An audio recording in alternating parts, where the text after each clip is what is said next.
जय नेपाल। नेपाली कांग्रेसका देशभरिका साथीहरू जसले हिजोबाट आफ्नो उम्मेदवार बोकेर चुनाव चिन्ह रुख बोकेर मतदाताहरूको घर घरमा गएर हाम्रो पार्टीको बारेमा हाम्रो उम्मेदवारको बारेमा बुझाउँदै मत मागिराख्नु भएको छ। सबै साथीहरूलाई एकछिन अडिएर मेरो यो कुराहरू सुनिदिनको लागि म आग्रह गर्छु। मैले बितेको 2 हप्तामा करिब 40 जिल्लाका सयौं साथीहरू भेटेँ।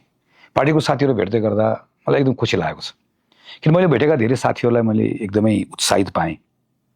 नेपाली कांग्रेसको बदलिएको सोच, बदलिएको शैली, यी सबै कुराहरू लिएर हामीहरू मतदाताको बीचमा जान सक्छौँ भन्ने एउटा भरोसा पनि मैले पाएँ। यो हाम्रो लागि धेरै उत्साहित बनाउने कुरा पनि हो। तर कांग्रेस बदलिएको भन्ने जुन कुराले तपाईँलाई आश्वस्त बनाएको छ, हाम्रो अगाडिको अबको च्यालेन्ज भनेको यो कुरालाई हामी मतदाताको बीचमा कसरी पुर्याउँछौँ।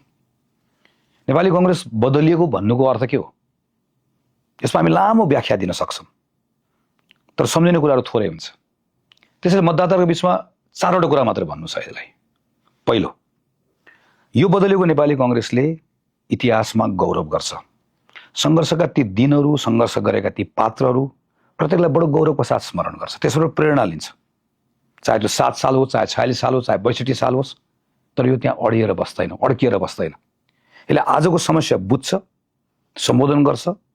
जरा यसको फैलिएको छ, तर यसको दृष्टि भविष्यतिर छ। जसरी 7 सालको कांग्रेसले 7 सालभन्दा अगाडिको लागि बाँचेको थिएन, त्योभन्दा अगाडिको नेपाललाई बाँचेको थियो, 2082 सालको कांग्रेस पनि हिजोबाट प्रेरणा लिन्छ, तर 2084 हेर्छ, 88 हेर्छ, 2090 हेर्छ, यसले भविष्यतिर हेर्छ। दोस्रो कुरा, यो बदलेको नेपाली कांग्रेस पार्टीले सत्ताको लागि, सरकारको लागि सिद्धान्तसँग सम्झौता गर्दैन।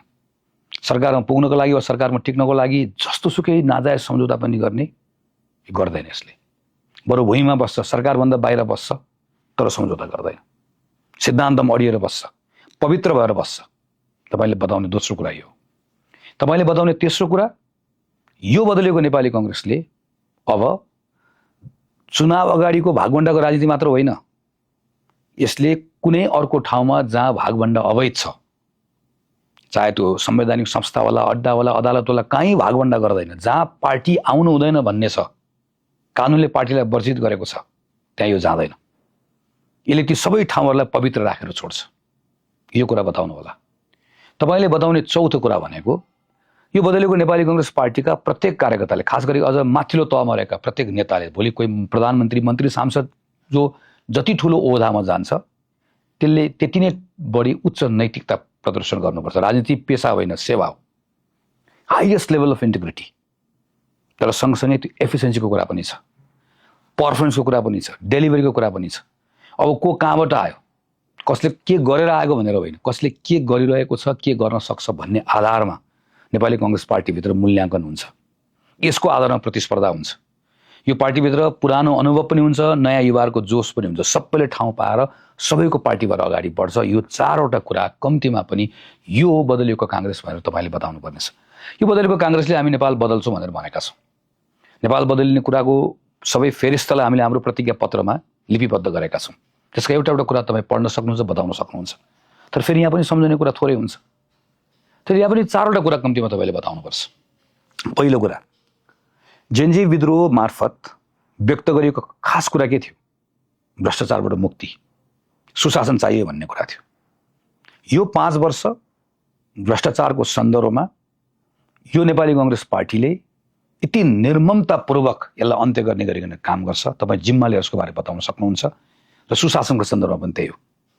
तर भ्रष्टाचार निर्मूल गर्ने भनेको नारा लगाएर होइन। यसका निम्ति हाम्रा संस्थाहरू कसरी बलियो बनाउने, कानुनहरू कसरी बनाउने, यी सबै कुराको बारेमा तयारी गरेर आएका छौँ हामीहरू। सुशासन भनेको ठुलो शब्द मात्र होइन। भनेको बेलामा मल पाउने कुरा होला, वा लाइसेन्स लिँदै गर्दा घुस नदिनुपर्ने कुरा होला, घर अगाडिको सडक समयमा बन्ने कुरा होला। यी सबै सुशासनका मानकहरू हुन्। यी सबै कुराहरूका बारेमा सङ्कल्प र तयारी गरेर आएको नेपाली कांग्रेस छ। भ्रष्टाचारबाट मुक्ति र सुशासन भएको देश, यसको ग्यारेन्टी तपाईँले गर्नुपर्नेछ। 2, यो बदलेको नेपाली कांग्रेसले प्रत्येक सेक्टर, चाहे त्यो इकोनोमी होला, चाहे त्यो सूचना प्रविधि होला, शिक्षा होला, स्वास्थ्य होला, कृषि होला, खेलकुद होला, पूर्वाधार होला, प्रत्येक क्षेत्रमा यो 5 वर्षभित्र डे 1बाट के गर्ने, कसरी गर्ने, यसले के परिणाम दिन्छ, त्यो गर्नको लागि स्रोत साधनको व्यवस्थापन कसरी गर्ने, सम्पूर्ण तयारी गरेको छ। यो रातरात अहिले केही दिनभित्र गरेको होइन। प्रोजेक्ट गभर्मेन्ट भनेर वर्षौँदेखि यसमा यसले काम गरेको कुरालाई अहिले पार्टीले अन गरेको छ, यसले यसको आधार बनाएको छ। त्यसले यो 5 वर्षभित्र प्रत्येक सेक्टरमा देख्न सक्ने, छुन सक्ने, बुझ्न सक्ने, फिल गर्न सक्ने चेन्जेस आउँछ भन्ने कुराको तपाईँले ग्यारेन्टी गर्नुपर्नेछ। तेस्रो कुरा भनेको हामीसँग अहिले नेपालको संविधान छ।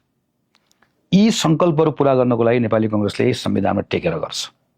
यो संविधानका मूल्य र मान्यताहरू छन्, चाहे त्यो नागरिकको स्वतन्त्रता होला, चाहे यसले विविधतालाई स्वीकार गरेको कुराहरू होला, चाहे नागरिकका मौलिक हकहरू होलान्, महिला, दलित, आदिवासी जनजाति, अल्पसङ्ख्यकका हक अधिकारका कुराहरू होलान्।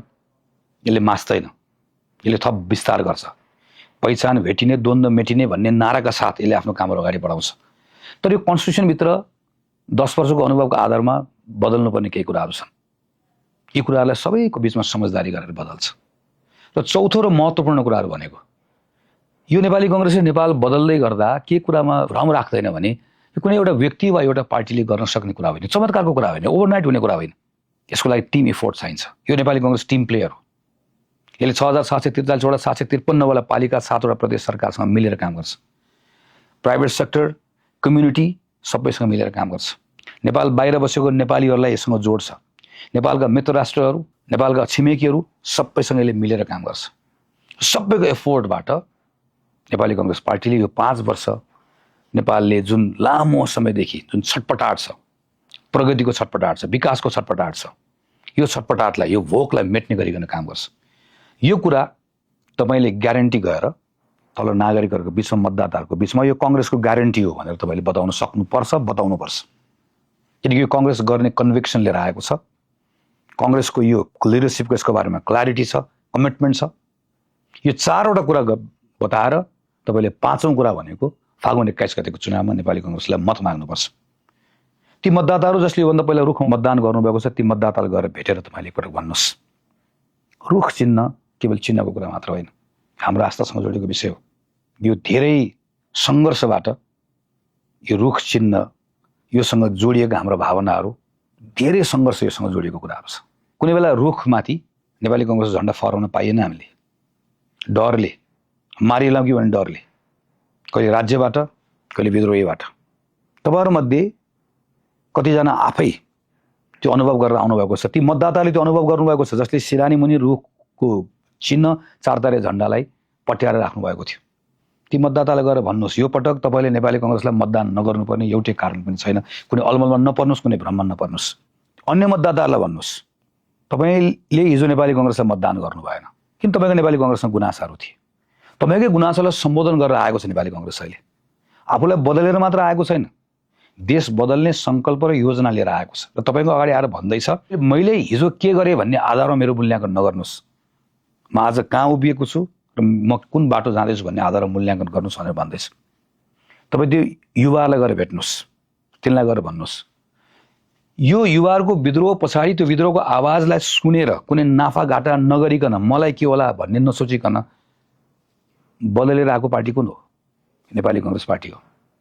नेपाली कङ्ग्रेस पुरानो पार्टी मात्र होइन, यो हिसाबले सबभन्दा नयाँ पार्टी पनि हो, जसले नौजवानहरूको कुराहरू सुनेको छ। हामीले उठाएर आएको जोखिम, हाम्रो पार्टी सदस्यता खारेज हुँदा पनि होस् बरु, तर यो युवाहरूको आवाज सुन्नुपर्छ, देशलाई भ्रष्टाचार मुक्त बनाउनुपर्छ, सुशासनयुक्त बनाउनुपर्छ। यो गर्नुलाई पहिला पार्टी आफू बदलिनुपर्छ भनेर त्यो रिस्क उठाएर आएको यी मतदाताले तपाईँले बताउनु पर्नेछ। विदेशमा रहेका परिवारका सदस्यहरूलाई, मतदाताका परिवारका सदस्यलाई तपाईँले बताउनु पर्नेछ। खोजी खोजी तपाईँले यहाँबाट टेलिफोन गरेर भन्नुपर्नेछ। तपाईँको परिवारलाई भन्नुहोस्, अबको नेपालमा तपाईँ एकपटक फर्किएपछि यहीँ बसौँ लाग्ने नेपाल बनाउने सङ्कल्प गरेर योजना बनाएर आएको नेपाली कङ्ग्रेस छ। त्यसले म पार्टीका सबै साथीहरूलाई अनुरोध गर्छु, तपाईँले एकपटक एकछिन अडिएर सोच्नुहोस्, यी मैले भनेका विषयहरूलाई आफ्नो विषय बनाउनुहोस् र अगाडि जानुहोस्। चुनाव 2 ठाउँमा भइरहेको छ, एकातिर सामाजिक सञ्जालमा छ, एउटा तल ग्राउन्डमा छ। तपाईँले देखिराख्नु भएको सामाजिक सञ्जालमा ठुलो नोइज छ, कोलाहल छ। त्यो कोलाहलमा नहरौँ, त्यो कोलाहलमा नभड्क्यौँ पनि, नबरालियौँ पनि। त्यो कोलाहललाई चिर्नुपर्छ हामीले। त्यो कोलाहललाई चिर्नका निम्ति कसैको यो नचाहिने आलोचना हामीले गर्ने होइन, यो नकारात्मक राजनीति हामीले गर्ने होइन। तर तथ्य हाम्रो पक्षमा छ, सत्य हाम्रो पक्षमा छ। कम्तीमा त्यो कुरा त लिएर हामी जाउँ। तपाईँ बोल्नुपर्छ, लेख्नुपर्छ, तपाईँका कन्टेन्टहरू आउनुपर्छ। आफ्ना बारेमा हाम्रा कुराहरू भनौँ, हाम्रा बारेमा उठेका प्रश्नहरूको उत्तर दिउँ, तर सँगसँगै अरूलाई प्रश्न पनि गरौँ। आलोचना नगरौँ तर प्रश्न गरौँ। तपाईँहरूलाई मेरो अनुरोध छ यो।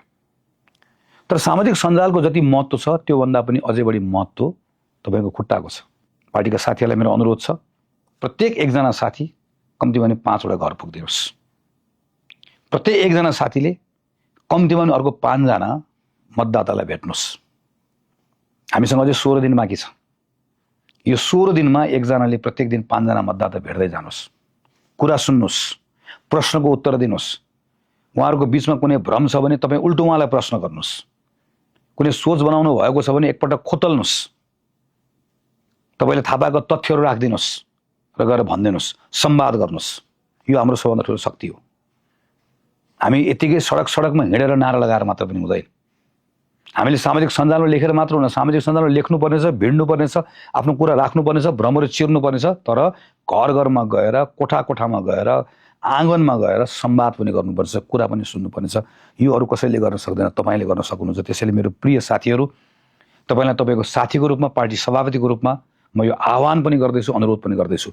मलाई साथीहरूले बोलाउनु भएको छ, माया गरेर सबै क्षेत्रमा बोलाउनु भएको छ। मसँग लिमिटेड समय छ, मेरो निर्वाचन क्षेत्र पनि नयाँ छ, त्यहीको मतदाताहरूको बिचमा मलाई पुग्नु छ। बाँकी रहेको समय म कोसिस गर्छु सकेसम्म बढी ठाउँमा आइपुग्ने, तर सबै ठाउँमा आइपुग्न सक्दिनँ। म बनेर तपाईँ जानुपर्छ, उम्मेदवार बनेर तपाईँ जानुपर्छ, किनकि यो नेपाली कांग्रेस पार्टीको लागि एउटा रेगुलर निर्वाचनको कुरा मात्र होइन। हाम्रो अगाडि एउटा ठुलो अवसर आउँदैछ। यो 5 वर्ष हामीले खेर नफाल्ने हो।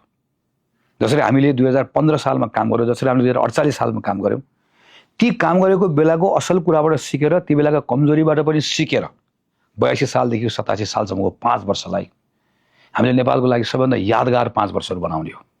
यो 5 वर्षमा धेरै कुरा सुधार्ने हो, तर एउटा कुरा बताउनु पर्नेछ, हामीलाई सुधार चाहिएको छ, तर सुधार सँगसँगै हामीलाई एउटा यस्तो शक्ति चाहिएको छ जसले यसलाई सम्हालेर पनि लिएर जान सकोस्। सम्हाल्न सकेनौँ भने सुधारको भोग भएर मात्र हुँदैन, सम्हाल्न सक्ने त्यो योग्यता र क्षमता पनि हामीले राख्नुपर्छ। हामी राख्छौँ त्यो। हाम्रो तर्फबाट नागरिकका बिचमा हाम्रो प्रतिज्ञा हो, अब नेपालमा कुनै अर्को भाद्र 23 र भाद्र 24 आउँदैन। कुनै नियत नागरिक सरकारको गोलीबाट मारिनु पर्दैन, सिंहदरबार जल्दा पनि जल्दैन। हामी यो दुर्घटनामा नेपाललाई नपारिकन नागरिकहरूको सुशासन होस्, भ्रष्टाचार मुक्ति होस्, सबै क्षेत्रमा सुधार होस् भन्ने चाहनालाई पुरा गर्ने सङ्कल्प, योजना, त्यो पनि तथ्य र प्रमाणका आधारमा भएका योजनाहरू, एउटा कमिटमेन्ट लिएर आएका छौँ।